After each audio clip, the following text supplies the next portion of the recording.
Guys, welcome again to your own channel hard cruising point. और आज इस video में आप ये बाइक देख रहे हैं, इसमें जो प्रॉब्लम आ रही है हम उसके बारे में बात करेंगे।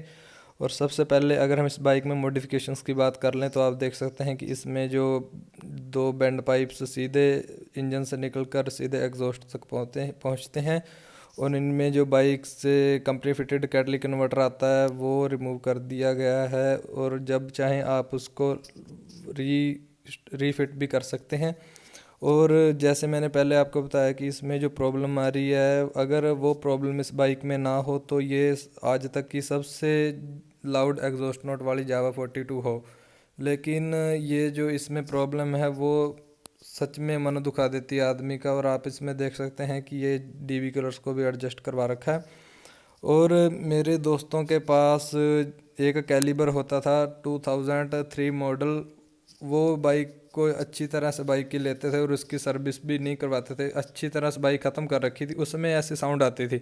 लेकिन ये बाइक जो 4900 चली है अभी और जेन्युइनली चली है, जितनी भी चली उसमें इसमें ये ऐसी प्रॉब्लम आ रही है।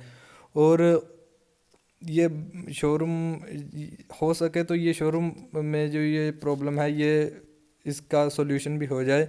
लेकिन अगर नई बाइक्स में ऐसी प्रॉब्लम आएंगी तो आगे जाकर बाइक इतनी कम चली है, इसमें इतनी कम चली में इतनी प्रॉब्लम आएंगी तो आगे जाकर क्या होगा। ये शोरूम वाले तो ये ठीक करके दे दें, लेकिन जावा मोटरसाइकिल्स को इसके बारे में सोचना चाहिए कि बाइक अभी ऐसी प्रॉब्लम कर रही हैं तो बाद में इनका क्या हाल होगा। इस बाइक की जो इंजन साउंड प्रॉब्लम है सुन सकते हैं।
और ये जो प्रॉब्लम है ये एक बाइक की प्रॉब्लम नहीं है। जावा मोटरसाइकिल्स के जो मैकेनिकल इंजीनियर्स हैं उनको इसका रीज़न ढूंढना चाहिए और इसमें सुधार करना चाहिए, ताकि आने वाली जो बाइक्स हैं उनमें किसी को भी ऐसी प्रॉब्लम को फेस ना करना पड़े।